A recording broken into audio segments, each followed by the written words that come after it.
네, 보르부드르 패널 13, 14 장면 오늘 공부해 보도록 하겠습니다. Path to Enlightenment, 깨달음으로 가는 길.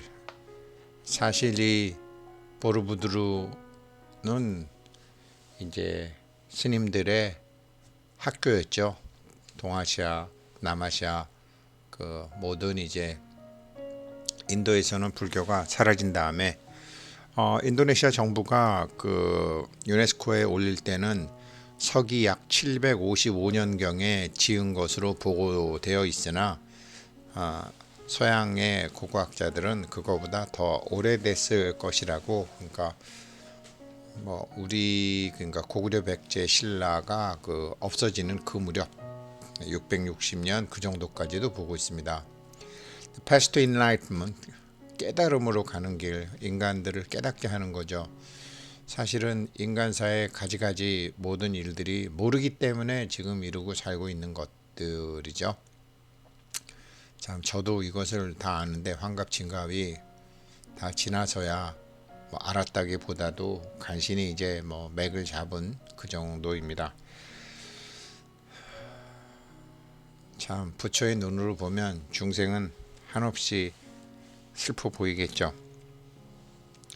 예, 오늘이 이제 그 제일 그 유명한 첫 태품. 마야 부인이 낮잠을 자고 있는데 마야 부인의 꿈 속에 이제 나타나는 거죠. 이렇게 마야 부인이 아주 뭐 20대 초반의 젊은 여인이죠. 아주 섹시하게 탁 낮잠을 자고 있으니까 이제 사람들이 이제 수근수근 되는 거죠. 왕비님이 저렇게 낮에 주무시는 거 보니까 아기가 졌나 보다. 수태를 한번 많이 주니까 이렇게 숙덕이는 모습. 이제 뭐 궁 밖에서 사람들이 아기를 낳아야 되는데 뭐 이런저런 얘기들을 쭉 하고 있는데 그 강생품에서 이제 부처님과 천신들이 얘기한 것처럼 이렇게 그 이제 흰 코끼리를 보죠. 그 첫 태품에 보면 꿈에 흰 코끼리를 보고 6 어금니가 있고 뭐 그리고 여러 가지 이제 상서로운 세계가 있고, 아무튼 잠을 자고 있을 때 하늘들이 와서 막 찬탄하고 뭐 이런 것들인데, 거기에 이제 여기에 오른쪽 왼쪽 상단에 흰 코끼리가 이렇게 나 있는데, 부처님이 수태가 되는 때를 28숙 중에 저수 때라고 나와요. 저수는 양력 4월 20일 전후, 양력 4월 20일 전후, 그러니까 각황방저 그 저수. 이 저수가 할 때는 이제 하늘의 천유, 하늘의 우유, 하늘의 젖이 이제 뜨는 그때죠. 또 섭제격 뭐 이런 제석별 이런 것이 막 뜰 때인데, 이제 이런 때 그 태에 드는 거죠. 그러면은 뱃속에서 한 12달, 13달 계신다는 소린가. 아무튼 뭐 좀 그런 생각을 하면서 이렇게 이 장면, 흰 코끼리, 여섯 이빨을 가진 이제 흰 코끼리가 드는데, 그 춘분 때, 겨울철이 지나고 춘분 때 이제 그 아주 춥지도 덥지도 않을 때, 저수와 합할 때, 그래서 이제 이 이렇게 엄마 태 수태가 탁 되는 거죠. 꿈에 이제 여러 가지 흰 코끼리가 자기 옆구리로 들어오는 거를 꾸게 되는 그런 장면이 이 패널 13입니다. 그리고 이제 패널 14는 이제 이 가운데 앉아 계신 분이 제석천이고요. 제석천이고 이제 그 마야 부인을 이제 수호하기 위한 천신들이 이제 토의를 하는 거예요. 그 강생품에서 말씀드렸던 것처럼 천신들이 이제 각자 천신들과 천녀들이 막 이제 토의를 하고 그랬는데, 이제 구체적으로 이제 사바세계에 이제 이 제석천이 그 석재환인이 이렇게 이제 회의를 하고, 천녀들도 그렇게 그 결의를 했으니까요, 보호를 하겠다.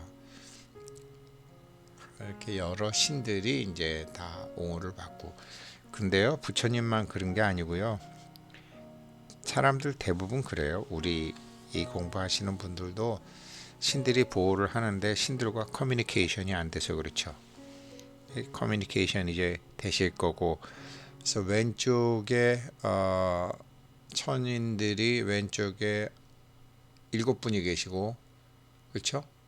왼쪽에 하나, 둘, 셋, 넷, 다섯, 여섯, 7분이 계시고, 오른쪽에 5분, 5분, 6분, 하나, 둘, 셋, 넷, 다섯, 여섯, 일곱, 8분, 8분, 7분 이렇게 계시네요. 그리고 천녀들이 이제 하늘에 수태를 했으니까 이제 준비를 해야 되겠죠. 그런 장면이고요. 반면에 이제 부처님이 이렇게 우리처럼 인간의 몸을 이제 봤는데, 그 밑에 이제 참 그 밑에 그 요거는 이제 보르부드르 그 야간에 이제 조경, 참 요즘은 이거 다음에 가면 이거 안 된다 그러는데, 그때는 제가 이거 돈 주고 막 밤에 켰었거든요. 뇌물 주고.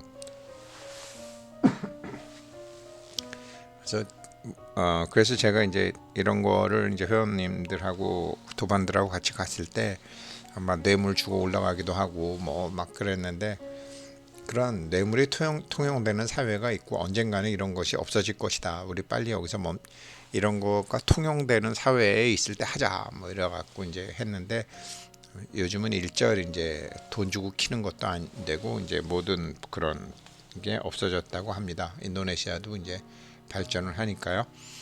그래서 이제 마누아라 공주 얘기를 보면 이제 그 밑에 13 패널 13은 지금 이제 엄마한테 간 거죠. 엄마한테 가서 이제 그 동안에 이제 어떻게 된 거냐, 지금 아버지가 지금. 그래서 엄마한테 가서 아버지가 무슨 일이 있었냐 그랬더니, 이제 엄마한테 가서 얘기를 하니까 마누아라가 죽을 위기에 처해 있기 때문에 내가 떠나가도록 도와주었다. 어디로 간다고 했습니까? 그래서 저 산에 살고 있는 그 선인 리씨라고 그러죠. 리씨를 먼저 만나러 간다고 했다. 그래야지 거기에 다시 이제 목욕하러 내려오는 소녀들하고 같이 올라갈 수 있는 거죠. 그리고 그때 이제 잡혔을 때 그 할라카라는 그 사냥꾼한테 잡혔을 때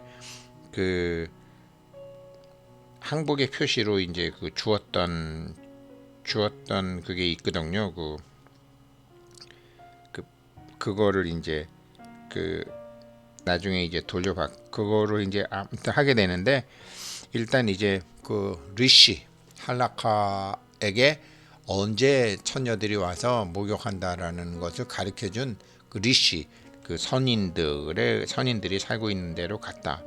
그런데 참 이 엄마도 이제 뭐 어느 엄마나 다 그렇지만 아들 편이죠. 야, 이미 네 색시는 떠났고 여기 궁에 이렇게 이쁜 여자들이 많이 있는데 뭘 그렇게 괴로워하냐. 그러면서 엄마도 이제 뭐 이렇게 자기 아들을 이렇게 저렇게 달래 이제 보려고 애를 쓰는 거죠. 그래가지고 이제 엄마한테 들은 대로 그 사냥꾼을 찾아가서 선인을 만나고 이제 그 사로잡았던 얘기를 좀 자세히 이제 듣게 되죠. 그래갖고 나가서 이제 가려고 그랬는데 아버지가 이제 못 나가게 하죠. 궁 밖으로 못 나가게 하라 이래갖고서 이제 큰 길과 성문을 다 지키게 하는 거죠. 그런 장면입니다. 이게 엄마하고 이제 얘기를 하는 장면이고, 코끼리 한 마리가 이렇게 보이는 것을 알 수 있습니다. 수다나 왕자죠. 이게 13이고요. 14 장면은 이제 킨나라 왕국입니다. 킨나라 여기 마누아라 공주고요. 이제 킨나라 왕이에요. 킨나라 왕이 이름이 아마 누르마. 킨나리의 왕이죠. 그래서 인간 세상에서 있었던 일들을 이제 아버지한테 다 상세히 구하는 거죠. 너는 뭐 어떻게 된 거냐 해서 쭉쭉쭉쭉 얘기하고 이제 세상 사람들 얘기하는 킨나리 왕 있는 데는 이제 여기는 그 코끼리가 두 마리죠. 그래서 이제 인간 세상에 있었던 얘기를 이제 쭉 다 하는데 그 자기가 이제 그 있었던 얘기 중에 가장 중요한 게 이거죠. 뭐 그 패널 7에 있었던 이 자기 시아버지죠. 그러니까 이 북판찰라 왕한테 이제 모함을 하는 그쪽에 이제 그 소위 이제 도인들이라는 사람들이죠. 도인들이라는 사람들이 이제 얘기를 하는데 참 이런 게 여기 보면 인간의 죄 가운데 이제 어떤 질투나 시기와 질투 때문에 하는 거죠. 전부 그러니까 자기가 이 자리를 계속 지키려고 이제 모함을 하는 장면이잖아요. 그때 이제 모함을 하면서 그 왕이 어떤 꿈을 꾸니까 아들을 전쟁터에 보내고 꿈을 꾸니까 그게 사실은 굉장히 전쟁에 이길 꿈인데 이제 그 바라문한테 물으니까 그 악몽이다. 왕위를 잃게 되고 당신 죽게 될 거다. 근데 우리 바라문들은 그걸 물리칠 방법이 있다. 그래서 아니, 죽을지도 모르는데 방법이 있다 그러니까 뭐 그래서 이제 얘기하는 이런 사람들이 이제 얘기하는 거 왕의 동상 가운데 그 못을 만들어 장엄하게 장식하고 짐승들을 죽여서 피를 가득 채운 다음에 뭐 네 방향으로 만들고 뭐 어쩌고 저쩌고 한쪽 방향에서 다른 쪽 방향으로 물이 나오게 하고 뭐 이런 거죠. 그리고 난 다음에 이제 킨나리의 기름으로 이제 향을 사르십시오. 그러면은 이제 그 악몽도 물리치고 오랫동안 왕위에 있고 아무런 그 병 없이 무병장수할 것입니다. 그랬더니 뭐 왕이 딱 듣기에 그런 거죠. 이거 뭐 연못 만들고 어쩌고 저쩌고 하는 거는 뭐 아무런 문제가 안 되는데 킨나리의 기름을 어떻게 얻느냐 그랬더니 간신처럼 얘기하는 거죠. 그 쉽게 얻을 수 있는 거를 굉장히 어렵게 얻는다고 말씀하시는군요, 대화님. 그래서 아니 어떻게 쉽게 얻는다는 말이요 그래갖고 바로 대왕님의 며느리가 킨나리 여인입니다. 그러니까 이제 킨나리를 죽여가지고 이제 그 기름을 짜자 이런 거거든요. 근데 이게 그 대부분 이제 여인들끼리도 질투하니까 궁녀들은 다 아는데 킨나리만 모르고 있는 거죠. 그런데 이제 궁중 여인들이 다 기뻐하는 거를 보고 이제 남자 궁인이 이거를 이제 그 얘기를 하는 거죠. 그 얘기를 해줘서 수다나의 어머니한테 가갖고 수다니 어머니는 이제 그 며느리 살리기 위해서 이제 그 아들이 이제 맡겼던 것을 이제 하는 거죠. 그러니까 인간 세상에 이런 그 인간 세상에서 일어나고 있는 어떤 시기와 모함, 질투 참 그런데 이제 뭐 그런 거는 인간 세상에 다 있을 수 있는데 하늘에서 이제 제일 용서 천인들 세계에서 제일 용서 못하는 거는 그 무고죄거든요. 죄가 없는데 죄를 뒤집어 씌워서 거짓말로 저 사람은 나쁜 사람이다라고 만들어서 이제 하는 무고죄. 근데 이 킨나리들은 천인이긴 하지만 그런 무고죄 같은 건 안 하거든요. 그러니까 거짓말로 이렇게 지금 뭐 보고를 하는 거지. 그러니까 이제 이런 거를 다 마누아라가 아버지한테 이제 얘기를 하는 거예요. 이제 이런 얘기들이 이제 펼쳐지겠죠. 그래서 이 패널 13하고 14는 이러한 세상에 이렇게 참 참 시기와 질투 그 다음에 심지어 무고의 죄를 행하기도 하는 이런 세상에 석가세존이 내려오시니까 여기 밑에 이제 아래층은 인간들 세상이잖아요. 여기에 내려오시니까 이런 13층 패널 13에서는 천신들과 천녀들이 자 그러면 이 호명태자를 지금 어떻게 수호할 것이냐라는 것을 이제 심각하게 논의하고 있는 것이 바로 이 13, 14 패널입니다. 오늘 보로부드루 공부 여기까지 하는데요. 그래도 잘 공부하셔서 우리 내년 3월 달에 코로나 풀리고 가게 되면 아주 실감나게 정말로 이 썸네일에 나와 있던 것처럼 Path to Enlightenment, 깨달음으로 가는 길. 수많은 계단이 있죠. 수많은 계단이 있죠. 인간 세상에 이런 모든 거를 실지실견 다 알고 다 보시는 그런 유관, 천안, 해안, 법안, 불안에 이르기까지의 모든 과정이 나와 있습니다. 네, 오늘 보르보드로 공부 여기까지 하겠습니다. 고맙습니다.